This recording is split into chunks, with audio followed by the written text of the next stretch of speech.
कभी रूठना न मुझसे तू मेरे साईं रे, कभी रूठना न मुझसे तू मेरे साईं रे। मेरी जिंदगी है अब तेरे नाम साईं रे, मेरी जिंदगी है अब तेरे नाम साईं रे। ओम साईं राम, ओम साईं राम, ओम साईं राम। और मेरे प्यारे भाइयों बहनों, कैसे हैं आप? बाबा के ऊपर अटूट आस्था और विश्वास रखते हुए बाबा की सेवा में लगे रहना है। ऐसा हो नहीं सकता कि आपके ऊपर कृपा ना हो। कभी कभी किसी व्यक्ति को, किसी बहन को हमारे बाबा की कृपा जल्दी प्राप्त हो जाती है और किसी किसी को थोड़ा समय लगता है। यह उसकी आस्था और विश्वास पर निर्भर करता है कि आपके ऊपर कृपा जल्दी हो रही है कि समय लग रहा है। और यदि आप हमारे बाबा के ऊपर पूर्ण आस्था और विश्वास रखते हुए जिस तरीके से जो कुछ भी हमारे साईनाथ ने, हमारे बाबा ने किया है और जो ज्ञान दिया है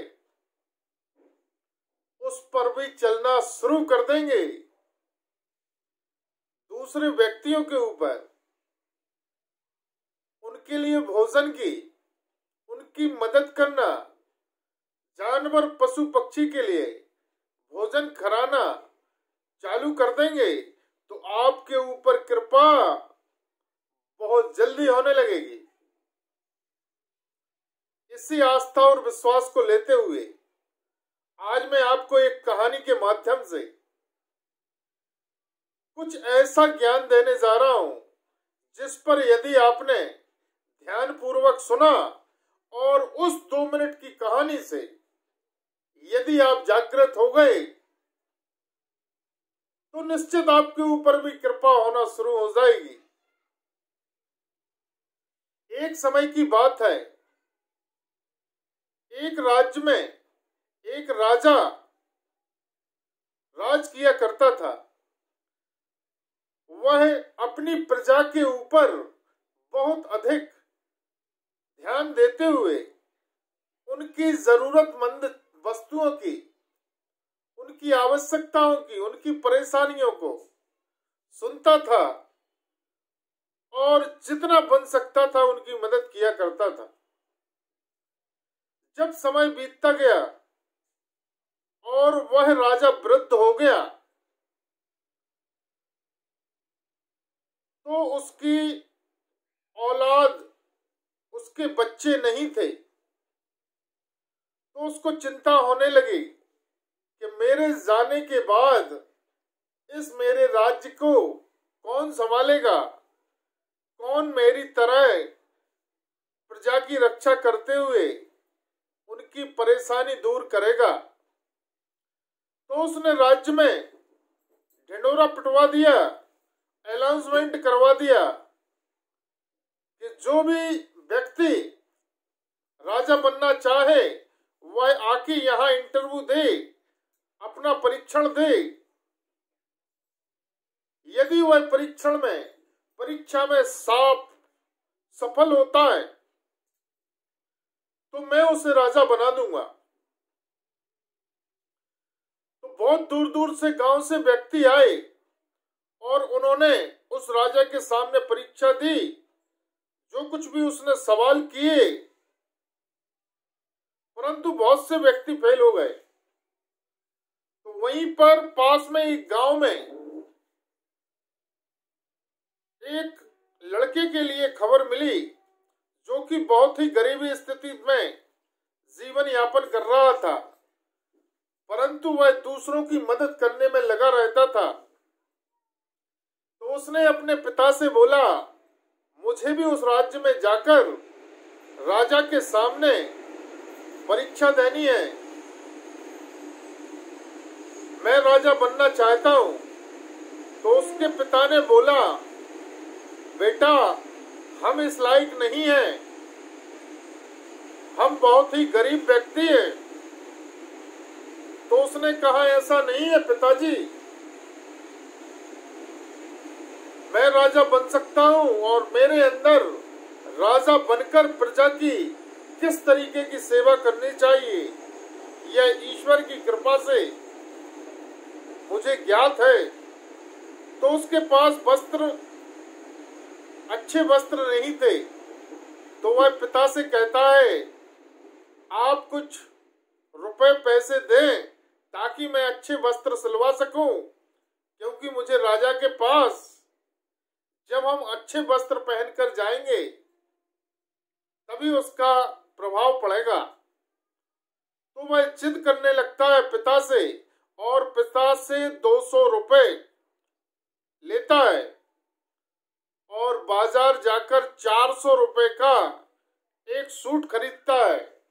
ये सूट पहनकर मैं राजा के पास जाऊंगा, जिससे कि मेरा इंप्रेशन मैं अच्छा लगूं, और 200 रुपए उधार कर देता है। तो वह बढ़िया टिपटाप होकर जब सूट वूट पहनकर, जूते पहनकर, बढ़िया टाई वगैरह लगाकर जाता है, तो रास्ते में क्या देखता है, उस राज्य में पहुंचने से पहले ठंड का बहुत तेज ठंड थी, समय चल रहा था ठंडी का, सर्दी का। जब वह गांव पहुंचने से पहले देखता है एक वृद्ध व्यक्ति एक पेड़ के नीचे बैठा है और ठंड में ठिठुर रहा है। तो वह जाके देखता है और कहता है, आपके पास वस्त्र नहीं है, आप यहाँ कैसे बैठे? तो कहा, बेटा मैं इसी राज्य में रहता हूं और मेरे पास वस्त्र नहीं है, मुझे बहुत ठंड लग रही है। तो वह लड़का सोचता है, इस व्यक्ति की ठंड मिटाने के लिए यदि जो मेरा कोट इसको दे दिया जाए तो इसकी ठंड मिट जाएगी। तो वह अपना कोट निकालकर उस व्यक्ति को, वृद्ध व्यक्ति को पहना देता है और ऐसा ही राजा के पास चला जाता है। जब वह सुबह राजा से मिलता है तो क्या देखता है कि वही वृद्ध व्यक्ति जो पेड़ के नीचे बैठा हुआ था वही राजा था, और वह देखकर दंग रह जाता है। तो राजा बोलता है, तुम जैसे ही व्यक्ति की मुझे आवश्यकता थी, आप ही राजा बनने के लायक हैं। इस कहानी से हमें यह शिक्षा मिलती है कि यदि आप हमारे बाबा के ऊपर पूर्ण आस्था और विश्वास करते हैं तो वह आपकी परीक्षा लेने कभी भी किसी भी समय आ सकता है। इसलिए यदि आप बाबा को मानते हैं और आपके ऊपर कृपा नहीं हो रही है तो कहीं ना कहीं आप गलती कर रहे हैं, और बाबा कभी भी आपकी परीक्षा लेने आ सकता है। इसलिए सजग रहें, सतर्क रहें जब हमारे बाबा को आप आराधना, जप और तप कर रहे हो। फिर भी यदि आपका किसी भी प्रकार का कोई काम नहीं बन पा रहा है और आपकी समझ में नहीं आ रहा है कि क्या किया जाए, तो आप हमारे साईं दरबार से, साईं परिवार से जुड़कर आपको उचित राय बताई जाएगी, और उस राय पर यदि आप चलते हैं तो आपके ऊपर कृपा होना निश्चित है। यदि आपको हमारा वीडियो पसंद आया हो तो लाइक, शेयर और सब्सक्राइब करना ना भूलें। ओम साईं राम, ओम साईं राम, ओम साईं राम।